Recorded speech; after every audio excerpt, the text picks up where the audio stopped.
জ্বালানি সংকটে বাড়ছে গ্রাহকের ভোগান্তি।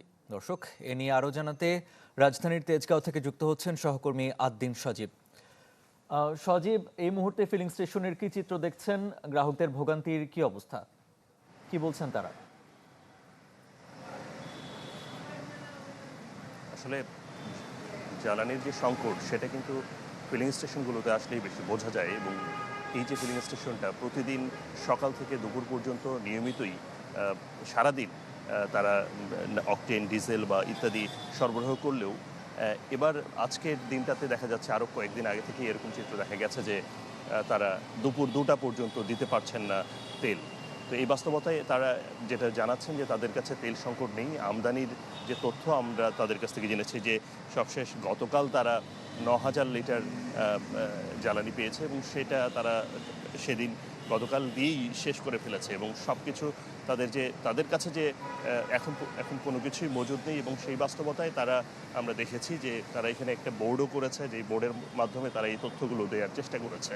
এবং আমরা দেখেছি যে এখন যারা আসছেন তারা মূলত অনেকের মধ্যেই ডিজেল তেল পাওয়ার যে আশা সেটা থাকলেও তাদেরকে ওই অপেক্ষা করতে হচ্ছে এবং তাদেরকে সেটা জানানো হচ্ছে। আমরা যদি এখানে 31 তারিখের চিত্রটা দেখি, এখানে দেখা যাচ্ছে যে 31 তারিখে অকটেন তারা আমদানি করেছে 9,000 লিটার এবং তারা দিয়েছে 9,980 লিটারের মতো। এবং ডিজেল দেখা যাচ্ছে যে 9,000 লিটার তারা পেয়েছে এবং তারা দিয়েছে 9,572 লিটার। আগের কিছু তাদের থাকার কারণে সেটা সহ তারা গ্রাহকদেরকে দেওয়ার চেষ্টা করেছে। এই বাস্তবতায় যদিও গ্রাহকদের মধ্যে একটা স্বস্তি দেখা যাচ্ছে, সেটা হলো যে যেহেতু দাম বাড়েনি নতুন করে এ মাসে, সে কারণে তারা কিছুটা স্বস্তি প্রকাশ করছেন।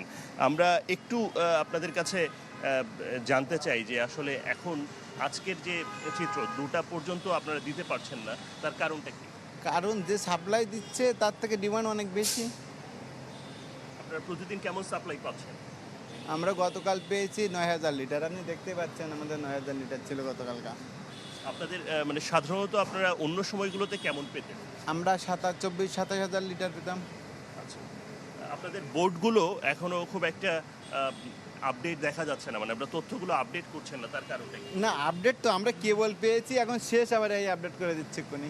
আজকে আপনারা তেল এখন কি আপনাদের কাছে নেই নাকি? নাই নাই নাই নাই আমাদের কাছে তো নাই, ড্রাই তো গতকাল থেকেই। এখন তাহলে দুপুরের পর থেকে যে তেল দিতে যাচ্ছেন এটা কি আপনারা আনতে গেছেন? হ্যাঁ, আমাদের গাড়িগুলো ডিপোতে আসে, ওকে ফুল হয়ে আস্তে আস্তে সাধারণত 2টো বেজে যায়, 12টা 1টা বেজে যায়।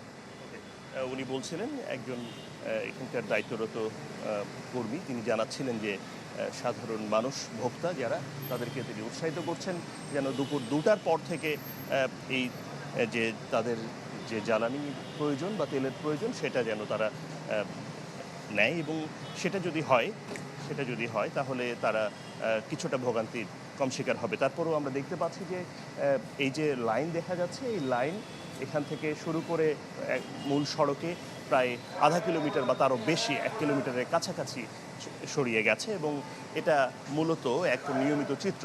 সব পরিস্থিতি যেটা তারা মনে করছেন তারা হচ্ছে যে দাম না বাড়ার কারণে স্বস্তি থাকলেও এখনো মানে পথের চিত্রটা খুব একটা বদলায়। দর্শক, রাজধানীর তেজগাঁও থেকে যুক্ত ছিলেন সহকর্মী আদ্দিন সজীব।